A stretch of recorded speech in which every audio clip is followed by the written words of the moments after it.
I'm here tonight to tell you about a father who loved his son and a son who loved his dad. The way this story is going to unfold for you is a little bit different because I want to bring it to now. You see, a dad would go home and he would go by the school, and every now and then he would pick up his son and say, "Son, why don't you go to work with me?" The boy loved that. And when his dad would just come and pick him up, he was the happiest boy ever. He knew that he would get to spend the afternoon with his father at work, and he would get his coat and they would walk, and he would bring hot chocolate for his son, for it's really cold, and they would go through. But this boy was different. This boy would see things. This boy wasn't normal. And when they were walking one afternoon going to where dad worked, this boy would notice things that other people wouldn't notice. He sees things other people wouldn't see. He sees a man in a bathrobe in the middle of the street who's yelling at a second-story window. He sees a woman who's very angry at him and doesn't really want to hear what he says. This boy, as the rest of the world hustles by, he slows down. He sees the hurt and the pain. He sees the anguish and the sorrow. He sees the window close and a desperate man trying to get his back. What he did doesn't matter. That he hurting is all that matters. And this boy would see these things. His father rushes and gets him by the hand and says, "Let's go. We'll be late." He would stop and look one more time. Can I stop his pain? Can I stop her hurt? But the boy loved his father. They would go and they would catch the trolley. I think that's what you call it here. We call it a tram. Yeah, I don't know the words. But he would get on there with his dad, and the boy would just notice people. He would look. And that day, one particular, he noticed something as he got on the train.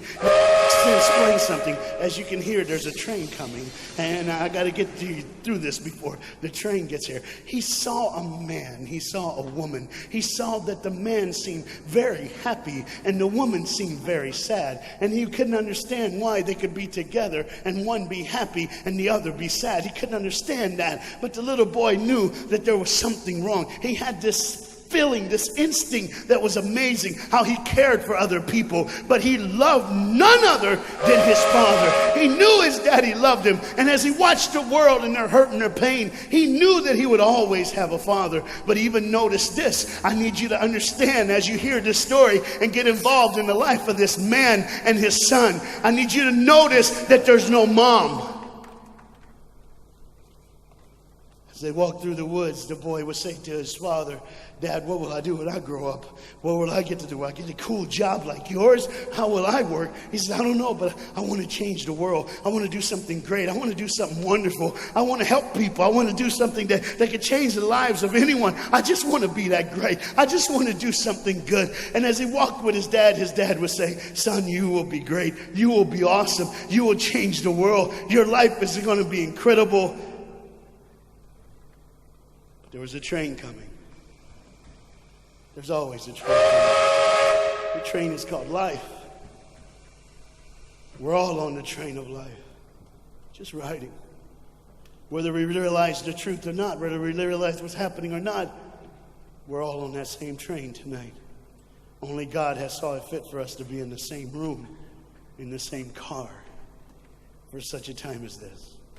When they get to the edge of the train track, he could see where his father worked. You see the bridge? That's what his dad did. You see, the bridge was very, very important. Boats needed to come to the harbor to get off their goods so they could make money. But trains were coming with people going from one town to the next. Not many cars in Europe, so they couldn't use a lot of that. So many people, not enough roads. So everybody used that train to get from the town to town to get to work and to get home.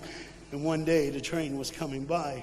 What you have to understand is that boy loved going to work with his dad. He would stay right by the river's edge, and he would do what he loved to do the most. Let me explain that.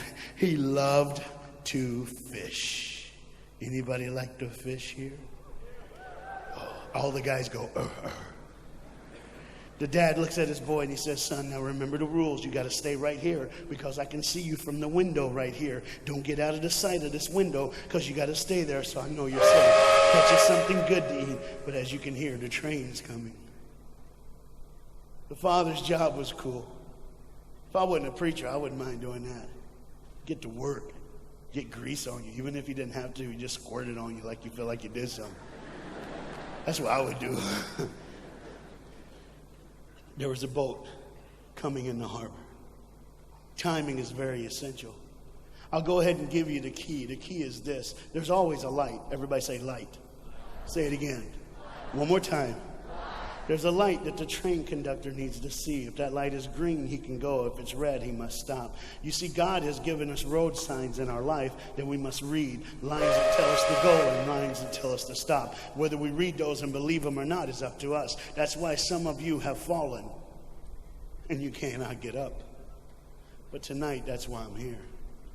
The boat needed to come through, so he called, and the man said, okay, I got time. It's a long time before the train should come. So he pulls the lever, as you just saw, and the big, huge stone steel bridge, the gears started turning. They started cranking the steam. All of a sudden, gears are moving, and that big, huge bridge is just starting to go up. As it rises higher and higher, he has to watch and make sure everything's set, everything's good, everything's fine. As he looks out the window, he could see everything, but the dad, being a good dad, keeps one eye on his work, but the other eye on his baby. One eye on the world, but the other eye on his children. You think God doesn't know where you are? He keeps one eye on his world and one eye on his child. No matter what you've done or where you've been, it's one eye on the world, but the other eye's on you. He's watched you and he's kept you. Even though your train is coming down the track, he understands that. And even though sometimes, oh, no, I'm going to get ahead of myself.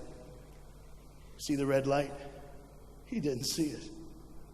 So many times we don't see the red light. See, to just say the train was early. The boy can hear and see the steam. And he looks and says, Daddy, the train. Daddy, the train's early. Daddy, you got a daddy. Hey, Daddy, the train. Daddy, the train's coming. But the dad was looking at the gears, making sure he had enough oil, making sure there was enough steam to get the bridge back down for the train. And the boy knew one thing. Now listen, the boy knew that his dad one time showed him where the trigger was. It was a red lever. If he pulls it, the train bridge would collapse down fast and the train would be able to come across. All the boy knew was there were people on that train. There were people that needed to be saved. There were people that had, some of them just with their friends having a good time, like everything's fine. They did not know that the bridge was up. They did not know what was coming. They're just living their life like you and me, just going down the road, just being our own thing, doing our own thing. And the dad all of a sudden hears the train coming. He looks and then he said, oh, my son. He looks out and his boy's gone. He's like, oh my God, where's my son?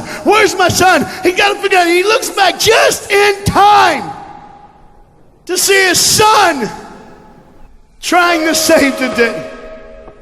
All he had to do was pull that lever. He reaches in to pull it, and the boy pulls too far, and he falls in the hole. Now it's on the father. And God the Father, did you hear me? God the Father has to make a choice. It's his now. Do I save my son, or do I save the world? But they don't even know.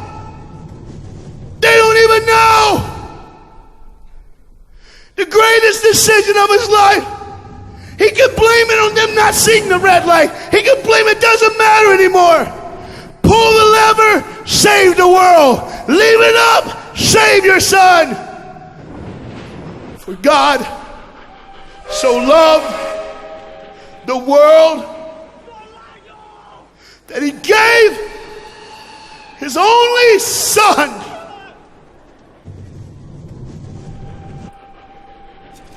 Whosoever believes in him will not perish. 3, 2, 1. So, and they didn't even know. They never would know. They didn't even know the train goes by. It's fine. Everything's cool. The bridge is down. Just like always. It's always going to be down. Are you hearing me tonight? He gave his only son.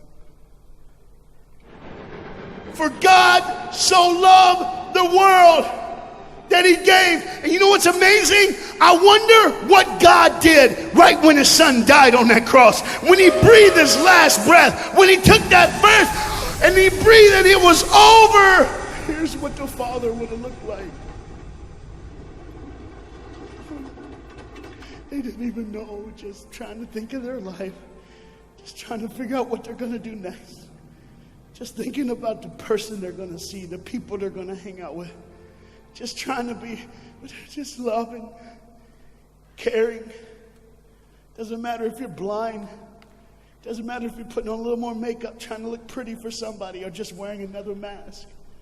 It doesn't matter. God gave his son for you.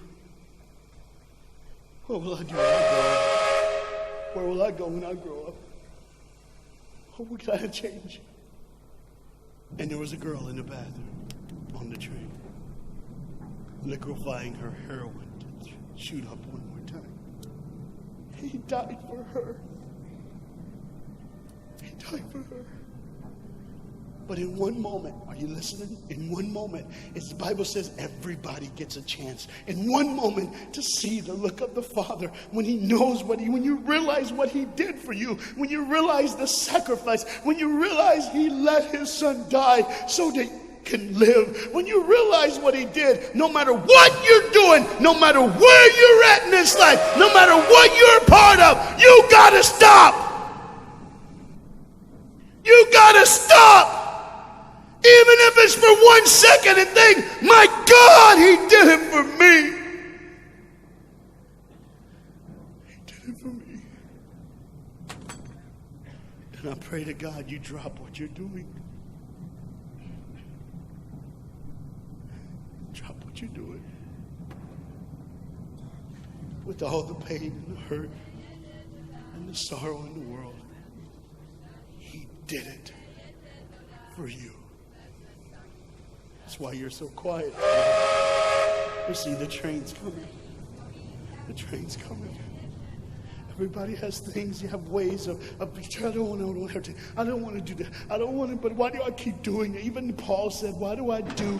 My flesh tells me, and I do what I know is wrong, and I don't do what I know is right. You got to understand tonight, the fight is on, and we can win. We become more than conquerors through Jesus Christ. And I'm not preaching just for me. I'm preaching on behalf of you. But what you got to understand is there had to be a moment in those 3 days when Jesus died on a Friday and rose again on a Sunday. There had to be this moment. Go ahead, look at the screen. When it was just God and his baby and his son.